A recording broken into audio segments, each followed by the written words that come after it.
Welcome. Welcome to Two Pastor Tube. Okay, let's do this again.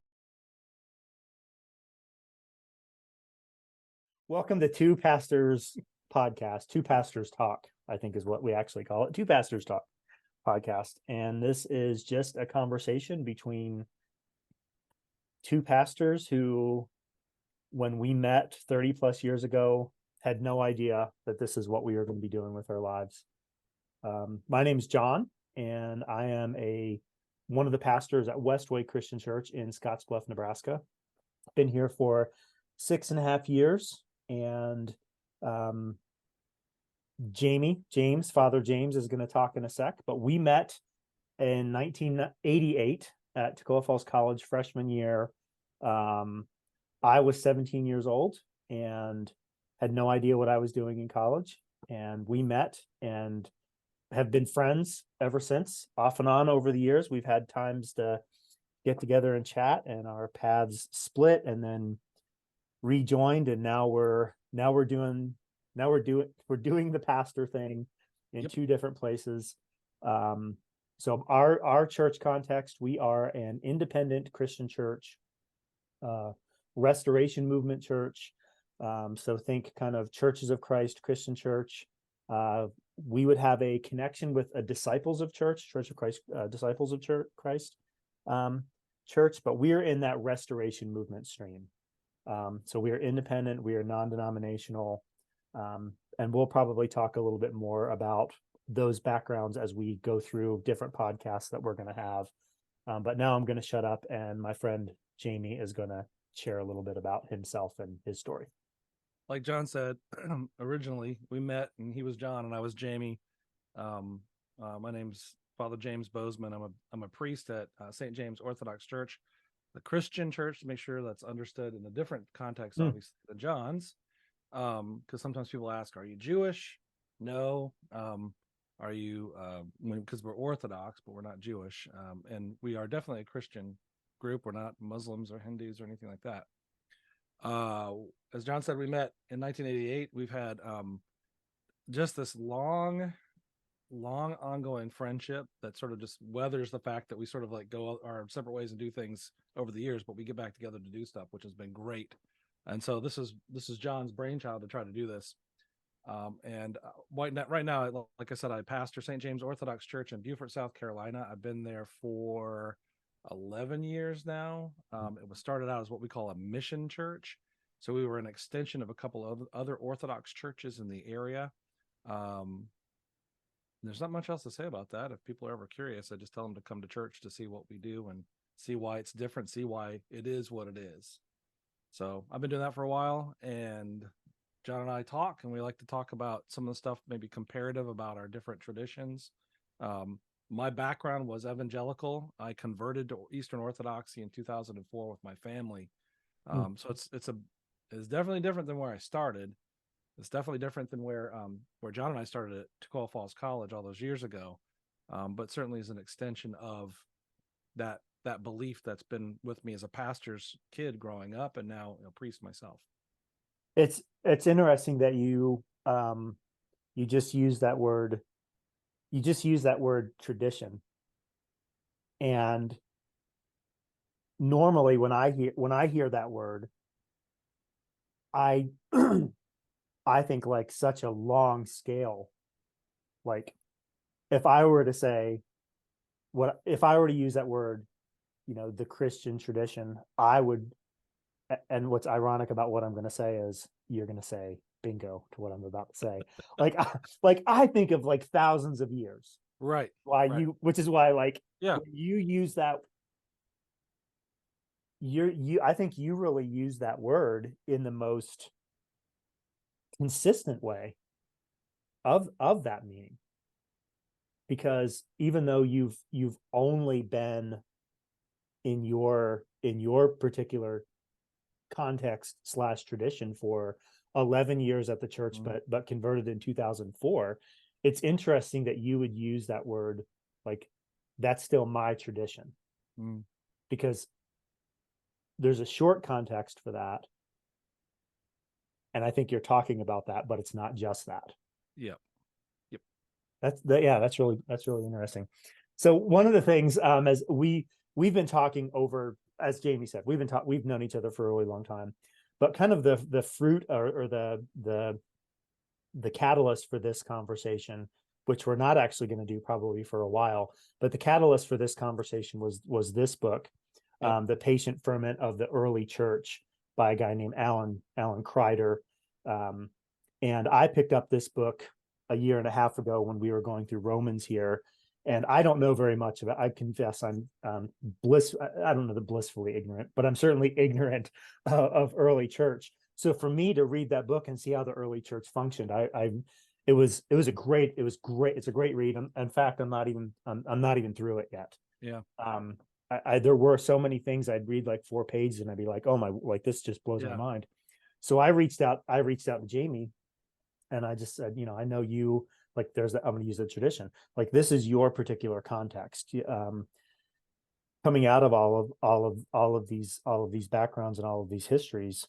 So the initial conversation was, hey, we should do a podcast where we talk about that book, and I think we'll get to it at some point. Yeah. Why not?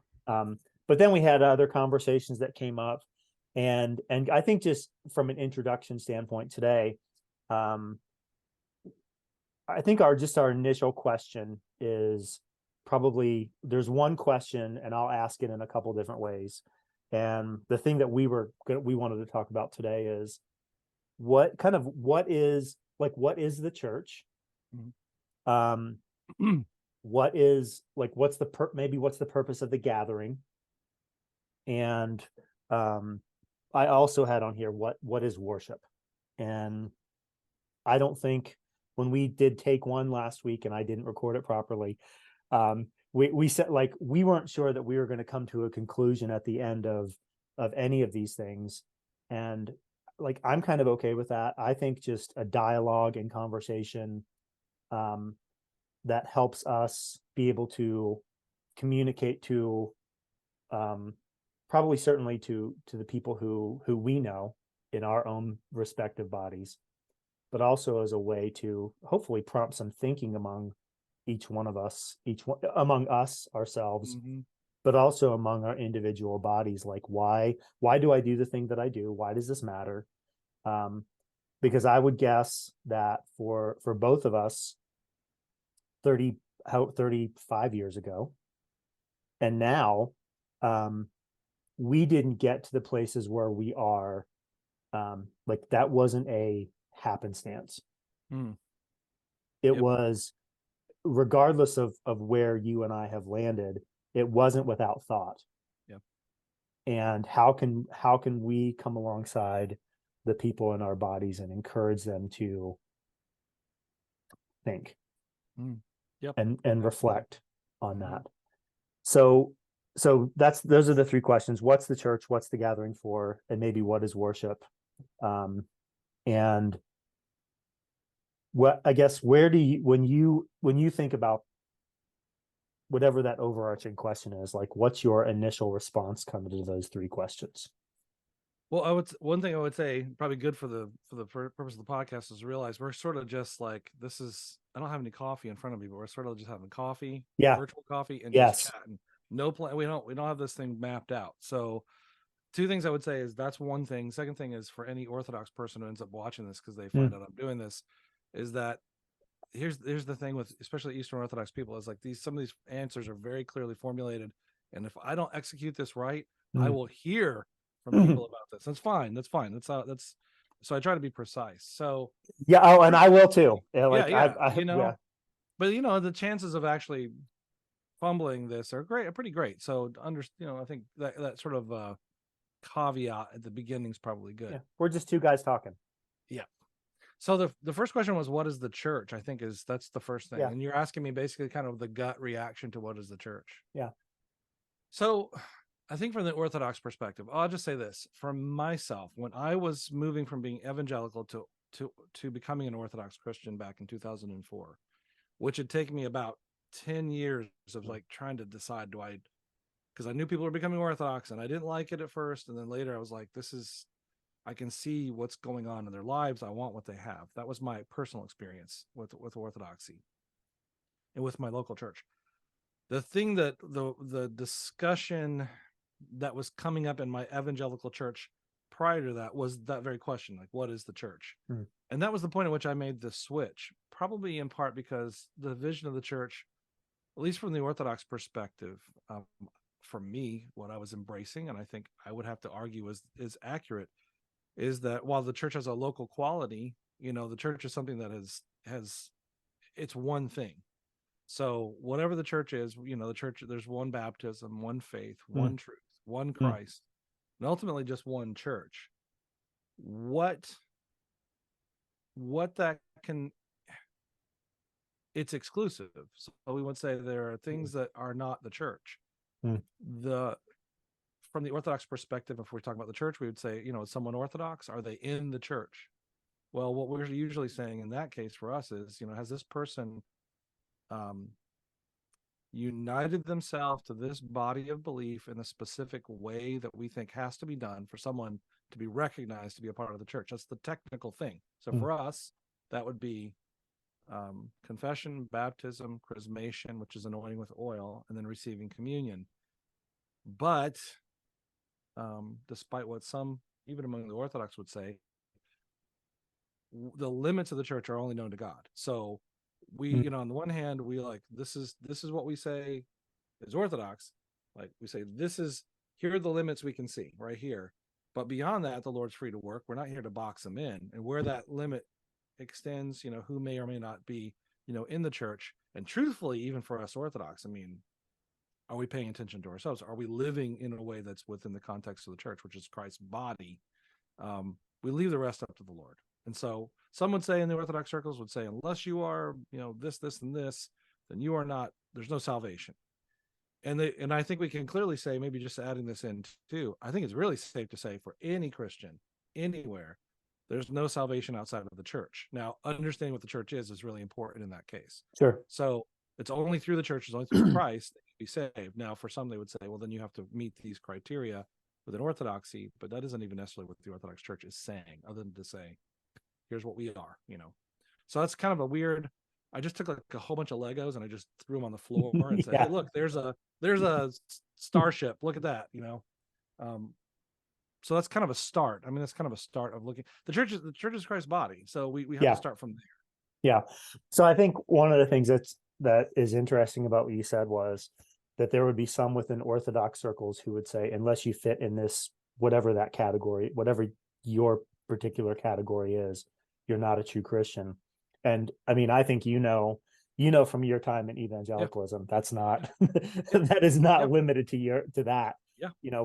Especially for a person from I mean, so I'm going to use your language because I really like it, especially from someone from a Restoration Movement tradition, which is only I don't know why those balloons just popped up. That was awesome. I love it. I don't know why either. I hate that. I'm going to turn that thing off. That was the worst. That's so funny. I'm going to figure out how to not do that ever again. So someone coming from a Restoration Movement tradition, which is only late 1700s, early 1800s. There are certainly people in our stream who would say, well, unless you are Church of Christ, you are not saved. Yeah. I mean, we had some at a church that I went to one time. We had this conversation about maybe changing the name of the church, and someone in complete seriousness said, well, if we remove Church of Christ off of our building, how is Christ going to recognize his church when he comes back? And that created like all sorts of issues for me. But anyway, so it's interesting that you said like that you have people in that in your stream or whatever. I really like that you referred to Ephesians 4. One body, one, and you didn't say all of them, but one body, one spirit, one Lord, one faith, one baptism, one God and Father in all, who's over all, in all, living through all. That's the NLT. I really like that you use that, because for me, that's been kind of a guiding text. Because we've had some, without going into this whole thing, like churches in Scottsbluff have a notorious tradition of not working together. And that was something that I really wanted to kind of see change in our community. And when I would get questions about, so then how do we determine who we partner with? Right. I honestly like that text, and if like that's my list. Yeah. And Yeah.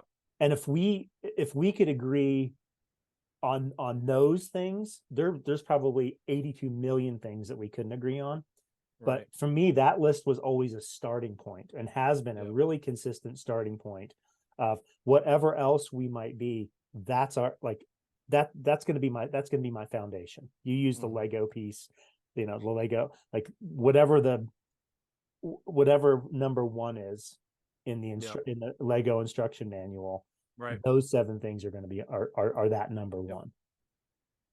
I think the tricky thing for us, especially as Orthodox, is like, and I was thinking about this morning because I was thinking about us talking today. Of course, it's afternoon here.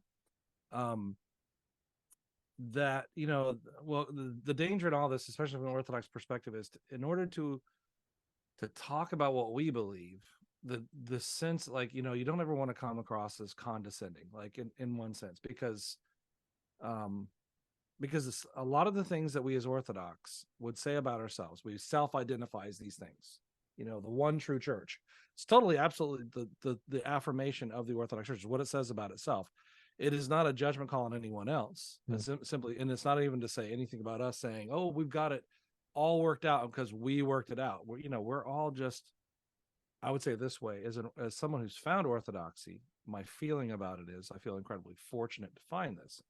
Um, Before I found it, I felt incredibly fortunate once I kind of came to my senses spiritually that there wasn't any Christ at all. So there's like layers of this, I think, particularly. So it's like trying to walk this sort of fine line between saying, okay, here's what Orthodoxy says, and okay, John, don't be offended, or whoever it might be I'm talking to. Mm-hmm. Um, Probably, talking about church, we were talking a little bit on our dry run before. I think we got talking about communion. Mm-hmm.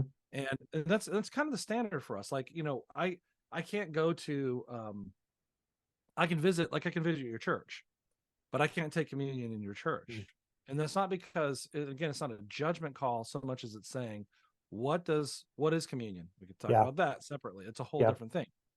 But one of the aspects of communion is a confession of what you believe. And it's very clear. It's clear to me that while there's things that we would share in terms of, let's just talk about theological beliefs separate from you and I personally, churches of Christ and your tradition, and then of course Eastern Orthodox churches in general are going to have certain things that we point at and go, okay, we see similarities here, but then certain things where we'd say, okay, we have a difference of how. And usually a lot of those things typically are, I'm looking at my notes here, about like worship. Like for the Orthodox, we worship, and it's how that determines how we believe, but how we believe determines how we worship. And those two are not, worship is not sort of a veneer or something simply to get you into a mood. It's literally it's the whole of the thing. So communion, as part of all that, trying to get myself, I'm not going on a rabbit trail. To take communion in a church, for me to do that, is making a confession that I am in complete agreement with whatever this church is Mm. saying. Okay. Now, evangelical churches, I don't think it's that way. It's not how I grew up. It was more of a personal statement. Mm.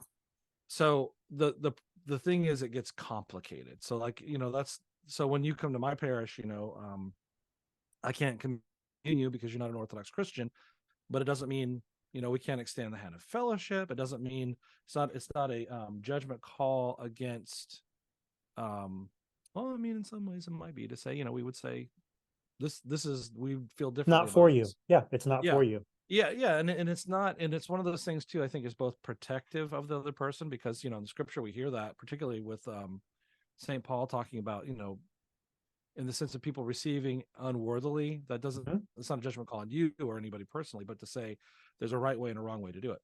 Yeah. So it's very different for us, because it becomes less about it's less about what I say about the church, and more about what, and this is church with a capital C, Yeah. Yeah. more about what the church with a capital C is saying, I guess, and saying about me and shaping me, I guess. I don't know. It feels like I'm getting a little bit off to the side there, but Yeah. Well, I think you just said capital C. So mhm. for people who are on my stream or tradition of this whole thing, when you're using the word Orthodox and you say Eastern Orthodox, that's a capital zero or capital O. Capital, Whereas we might have an Orthodox belief that's lowercase o. So I think that I'm glad you like that. So Orthodox, when you in some contexts when you're using that word, it's capital O, which means it's a name.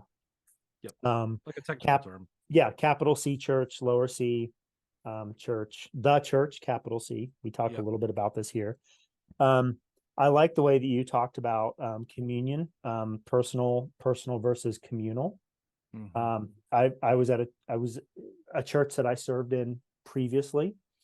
I was having a conversation with someone, and they said something like, "Well, when I take communion, he said, when I take communion, it has nothing to do with you people." And in the back of my mind, I'm like, that's not true. That's absolutely not true. It has the very word. It has everything to do with us. Union is in the word communion. Right. So, yeah, I think this is like what I like about this conversation is we're talking. I mean, ultimately, in some ways, I think we are talking about the same thing, right? But it's not. But at the same time, recognizing it's not just semantics. We are totally. We are talking about the same thing, sort of, but not really. But sort of, we are, because I want our people to recognize when we take communion that it is about us. It's not merely a vertical thing, it's a horizontal thing. There has to be some, I mean, and I wonder, like so for us it plays out like, because we have a sense of sacraments in our church. We have things that they're not magical. It's, this is aside to the whole discussion, but the discussion we had a few weeks back about what you all do with obviously with the pre-prepared communion. I made some pretty strong comments online about it, but it was not, I didn't think about you. I thought, oh man, I totally forgot about John. But the point of it isn't to say there's some, to get into the minutia of the problems that we would have with that personally, because how we do communion is very, very different. But it's more to say still though, like this is, I think the danger for anybody coming to communion, like for us, communion is the center, the apex of the journey of a Sunday service. For us, it's called the Divine Liturgy, and it's at the very height of that service. It's the highest moment. Probably second highest to that would be the reading of the gospel, which we do every time. So for us too, there's still that danger of people coming up. We have you've seen this done before. We have a chalice, and the priest communes each person from the chalice with a spoon, which was really fun during COVID to discuss. But each person individually each person can come to the chalice, like you said, and sort of like treat it like, well, I'm getting my communion. But I'll tell you one interesting thing, at least the way we do it. I don't know that I would assume it's probably part of the history of it, is that every single person partakes of the same exact thing, so to speak, and that same spoon. I mean, people don't always love this thought, but it goes in everybody's mouth. Yeah. And we share, in that sense. But that isn't to say that that's always historically been how it's been done, but that's definitely how we do it now. But even so, people can still take that and say, this is just mine. Just like you said with your experience, Right. It needs to be horizontal. And it needs to be vertical, both. Yeah. So what is, so your definite, like, what is the church, the bride of Christ?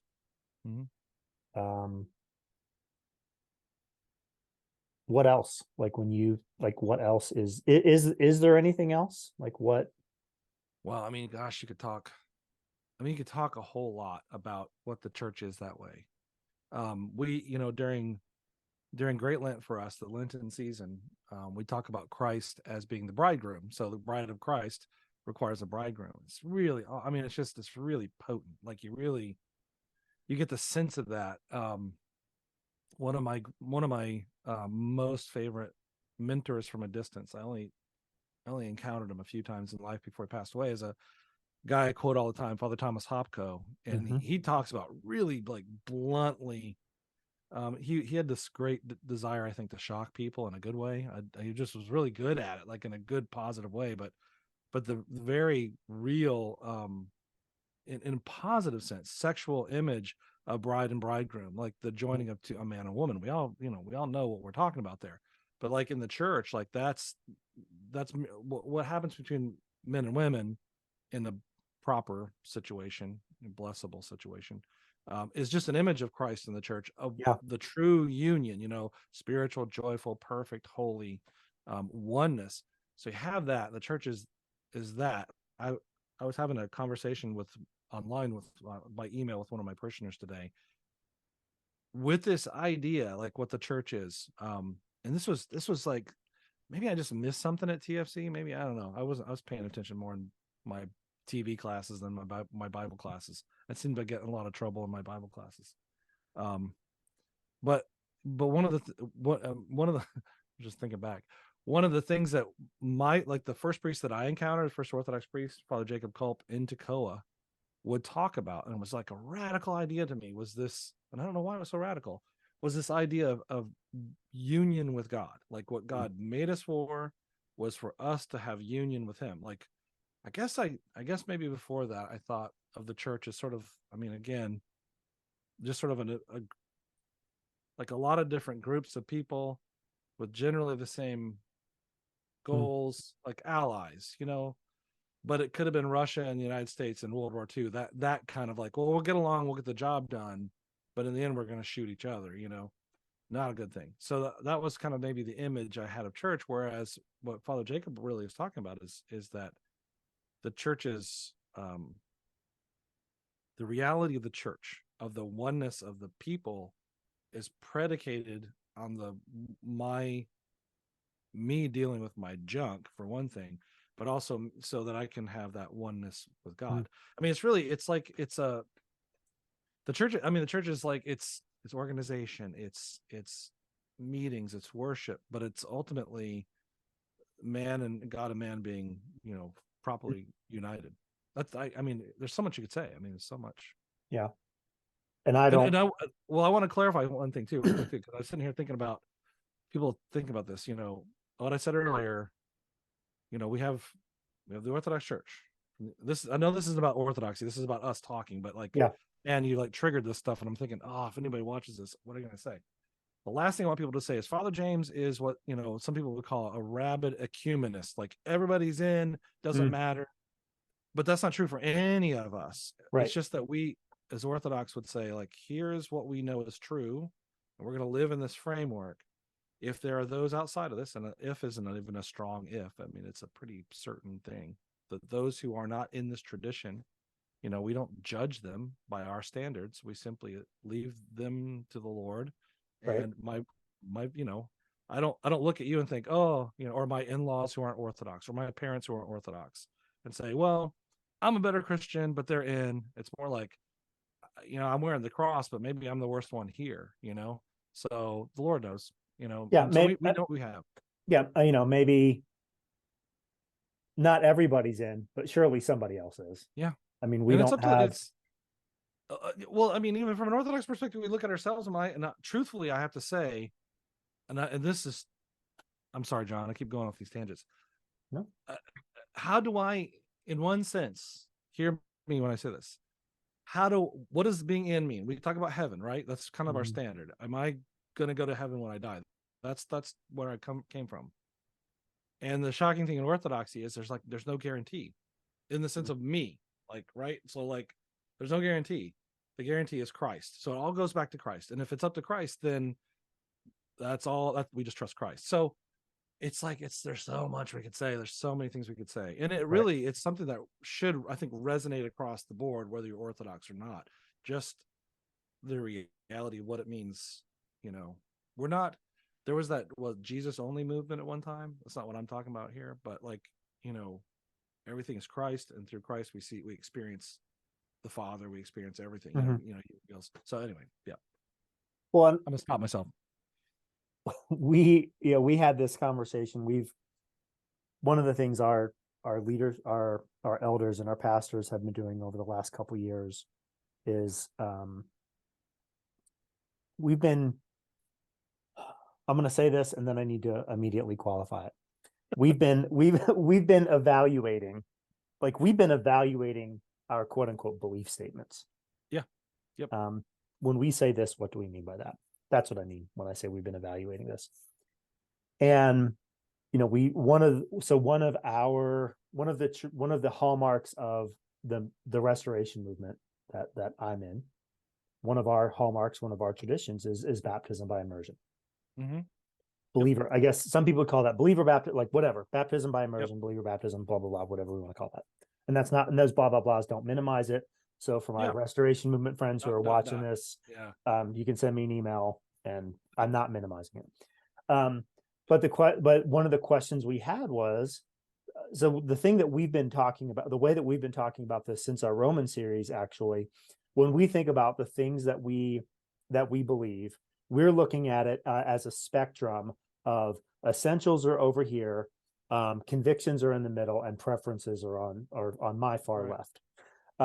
So when we think about these kinds of topics, is this an essential, is it a conviction, or is it a preference? And the interesting thing about baptism by immersion, for instance, like we have to ask the question, so is there anyone who's ever gone to heaven who hasn't been immersed? I mean, probably, right? Scripture would say at least the thief on the cross. Right. I mean, there's Yeah. So for our question then, like, is that an essential? Is that a conviction? Yeah. What is that? And I think there are times where we can get wrapped up in those kinds of, like, you, unless you 100% adhere to every single thing that we believe, you're not in. And God's kingdom is bigger than that. And I think there's a way to have convictions on these matters in a way that doesn't make them essentials. And I think that's kind of our typical move, is to make our preferences convictions, and then to elevate our convictions to essentials. But we also, I think there's equal danger in this, taking an essential and reducing it to a conviction or reducing it to a preference. Yep. And when I read, and that's why I come back to these things in Ephesians chapter 4, like, again, like, that's a starting point. And it is ultimately up to Christ, as you said. But I think if we can look at those things and be like, okay, those are the building blocks. It's not up to us to say who's in or who's out, which are terrible terms for that.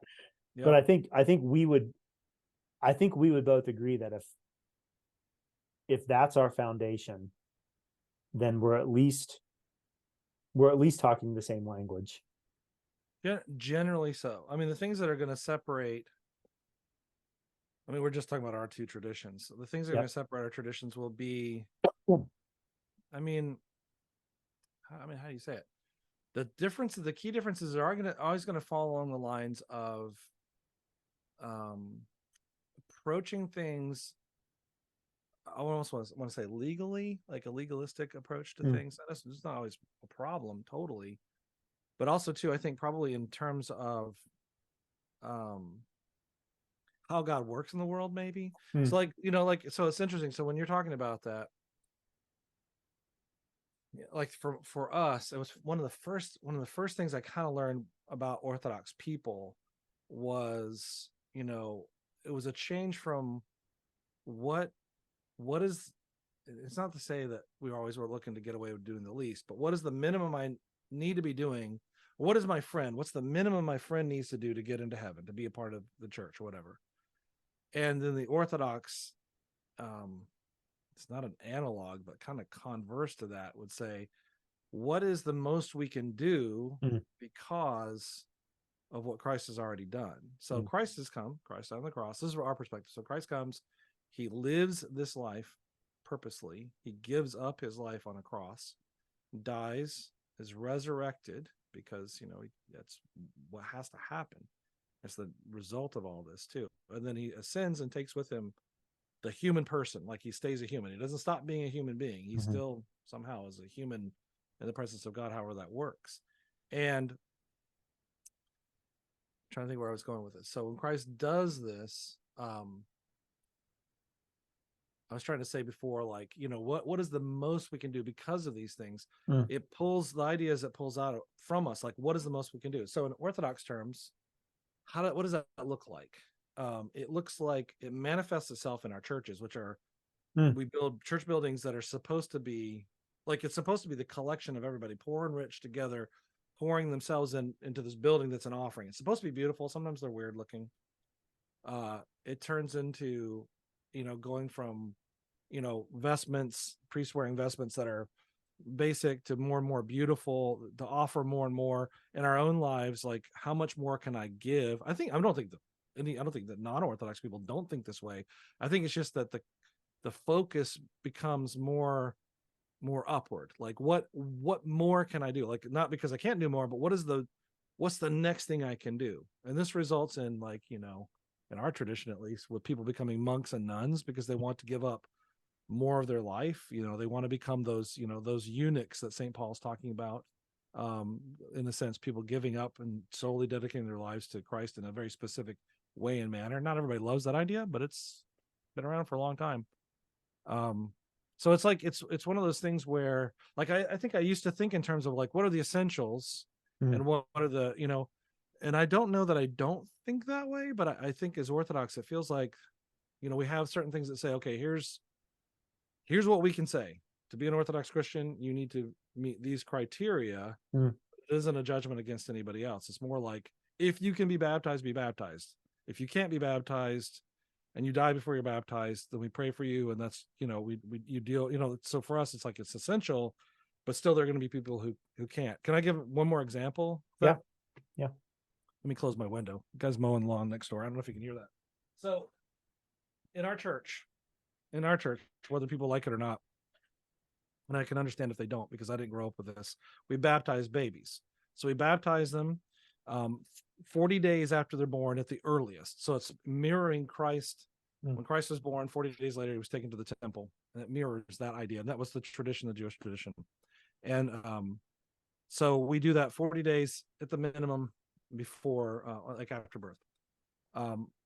But if that doesn't happen, we baptize them when we can, and we baptize them young. The idea is for us, as we bring them into the church as quick as we can, and then it's up to them to choose to keep it or let go of it. Like, that's a baptism for their salvation. That's how we believe. However, sometimes you have to break that rule. And, like, in one case, I had an emergency baptism. That's what we would call it, of a child that was born we didn't think would live. I went to the hospital and I baptized the child 5 minutes after he was born, and he survived. Were we afraid that somehow God couldn't save that child's life? No. But why would, this is my my gloss on this, why would I be so lazy to not go to that hospital and baptize that child when I easily could do that? It would be on me if I was just like, the Lord can save him, it doesn't matter. I know he can save whether I baptize him or not.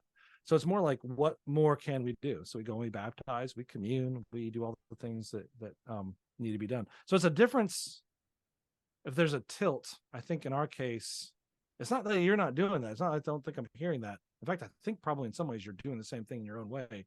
But it's really, I was really shocked by that when I first encountered that in Orthodoxy. Like, it's like this sort of, like, how much more can we add? How much more gilding can we put on, in a good way? So Yeah. for what that's worth. Yeah. And I definitely on the evangelical side of things, it certainly seems like, what's the bare minimum, that, like, what must I do to be saved? Hmm. And we had a lengthy conversation about this last night in our small group. Right. We're going through First Corinthians right now, and Paul talks about, in First Corinthians 3, talks about, I planted the seed, Apollos watered the seed, God makes it grow. Yep. And we broke down what does it mean to plant the seed, what does it mean to water. We broke that down a little bit and talked quite a bit about that. And there was a lot of conversation of, I feel like, there have been times where I've experienced Christianity, or people I know have experienced Christianity, of now that they're quote unquote saved, like, I don't need to read my Bible I don't need to read my Bible anymore. I don't need to do all of those Yeah. evangelical things. I don't need to do those things anymore because I've kind of done that bare minimum. And I really, and then what Paul says next in 1 Corinthians 3, that's where he talks about building on the foundation of Christ and using, and this is my sermon on Sunday. He talks about, you can use gold, silver, gold, precious jewels, or you can use wood, straw, or hay. I really like what you said a second ago about how can I apply more gilding. I think I'm going to use that actually. I'm going to talk about that, and I think that's one of the things that I would argue like we're trying to help our people grasp. And but I think that's probably true for both of us. Like we want people to, what I'm hearing you say is you want people to experience the fullness of their salvation. Like Yeah. that would be language Yep. I would use in this. Yep. I Same here. want people to experience the fullness of their salvation, and that comes through, like, we necessarily at some level that comes through being a part of the church. Yeah. There's no other way. I mean, it's Christ, I mean, how else can it happen? Mm-hmm. You know? We Yeah. experience, so maybe this is the maybe this is the answer to the question, and then we stop, and then we move on to our next topic next week or Fair. whenever we're going to get back to this. Yeah. I think so. What is the church is it's the way to experience it. It's not just this. Maybe the answer to the question for our purposes for this today, and you jump in and say, no, I don't mean that at all. What is the church? It is the way to experience the fullness of Christ. Yep. Because it's Christ and his body. And because there's no, it's funny. I think there's a priest, Father Alexander Schmemann. How does he say it? I've got the book like up in my bookshelf up here. I'm trying to think where he says it. He talks about the church. He says the church isn't, I'll say it this way. I think this is correct. The church isn't an administration with a spiritual component. He said that's typically how people tend to think about it. In our case, we have bishops and metropolitan archbishops, and we have priests and deacons and various clergy. And then we have, of course, administrators who do, lay people who administrate stuff. And people tend to look at that and say, there's the structure. And oh yeah, there's this spiritual thing that sort of is the mortar between the cracks. And he's like, that's not it at all. He said, it's the spiritual reality. And also I would say physical and spiritual reality, because we're physical, spiritual beings. This is a material and spiritual world that we live in, created the unseen part of the world. And that the church itself is a spiritual, physical reality that happens to have some administration within it. I used to joke, we all Orthodox, a lot of us joke around, like people talk about how they don't like organized religion, and I'm like become Orthodox. We're the most disorganized religion that there is, even though with all this sort of administration. I mean, I'm a priest, I wear specific stuff, I have a specific role. The bishops have a specific role. They're priests who have been elevated to a different, I say elevated, but really they've actually been pushed down to serve people above them. At the same time, the reality for you all and your church, the reality for us in our parish and in the broader church is union with one another by union with God. And even though you and I can't commune in the same church, and even though we have differences there, this is where I think ecumenism is, the ecumenical side of things is okay, because some of it's problematic because it wants to sort of ignore the differences. Yeah, sure. But we really shouldn't. I mean, we really should. I mean, it's important, I think, that we say we believe some things differently. Yeah. For the sake of both of us. But because that's reality. It's just reality. Let's just say how it is. Because it's through those, I think sometimes through recognizing those differences, that then the truth can kind of reign and things can change. I mean, it's how I became Orthodox, but your mileage may vary. So, I mean, the church itself, I think that was the big thing that I was struggling with when I became Orthodox. And I think that's the one thing probably that most Christians really need to wrestle with.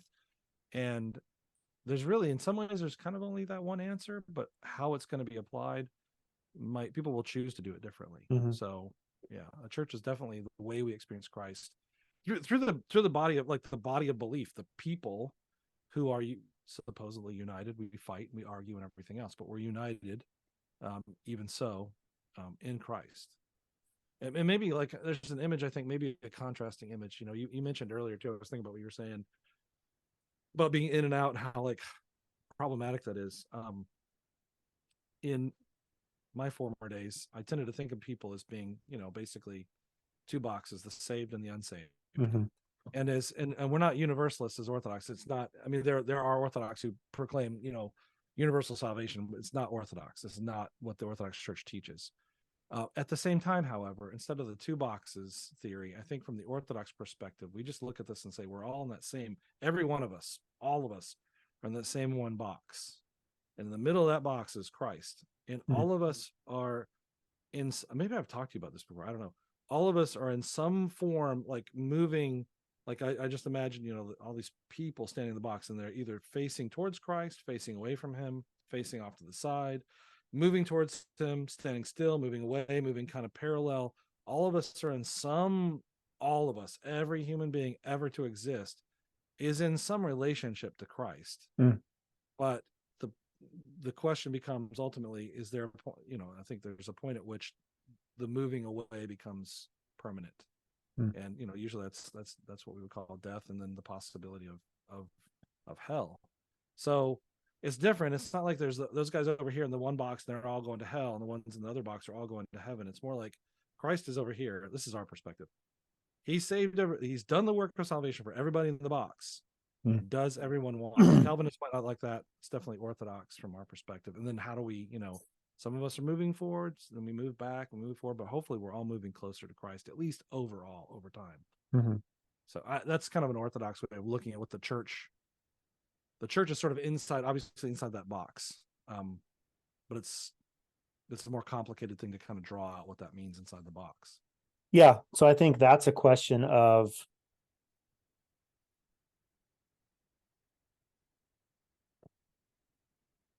so this is like fodder for like how my question is, and I know my own thoughts on this. Hmm. How does someone come to Christ? We'll talk. Do you want to talk about that now? Or you want to save it for next time? Let's do that for another time. I want to Okay. because Yeah, that's a good one. because I know how I just talked about that because we're going through First Corinthians, and chapter 2 talks about how there are people who aren't spiritual and blah blah blah, and I don't like. Okay, so I think for the purposes that neither one of us are going to be held to in terms of any trouble that this might get us into with our respective people, like, what is the church? It's the way to experience the fullness of Christ, because I like the way he said it, because it is Christ and it is his body, and it is the physical and spiritual reality. I mean,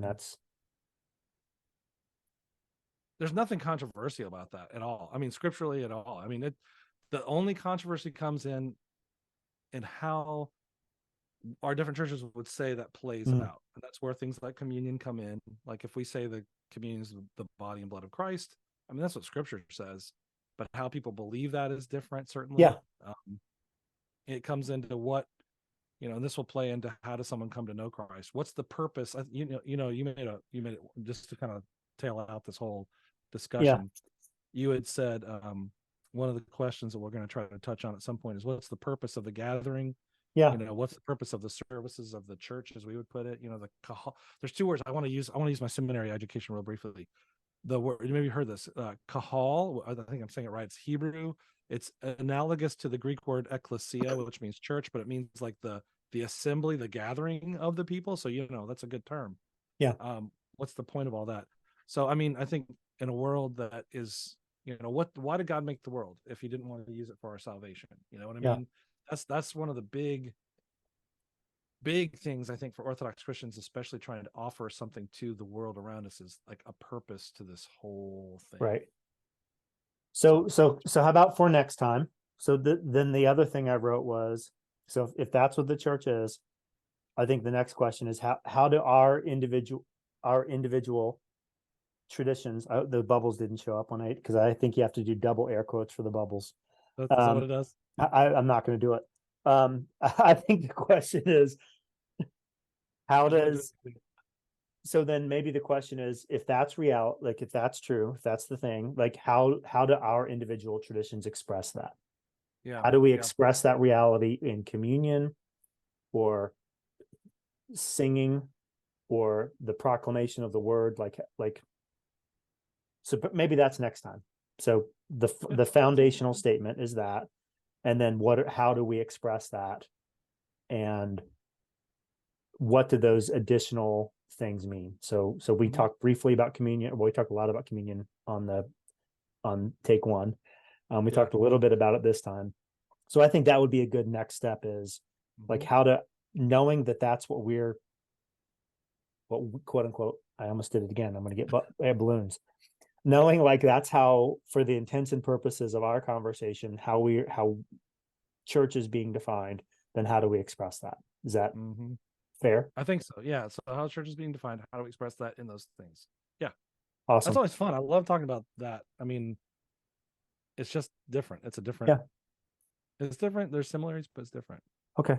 Okay, cool. So this is Two Pastors Talk. And once we establish a rotation, we're going to record probably 3 or 4 of these and then start putting them out probably every couple weeks. I saw something on Twitter today that said 44% of all podcasts have less than 3 episodes. So we are going to crush the crud out of that and have more than 3 episodes. We might not have more than 4 episodes, but we are not going to be 44% because chumps can do that. I'm with you, man. No chumps Okay. here. Okay. So that's yeah, Two Pastors Talk. Thanks for watching today. And we will be back soon with more conversation about just what is the church and how do we express the reality of who Jesus is. And we hope this is something that you're learning from. So thanks for watching today, and we'll catch you the next time we do this.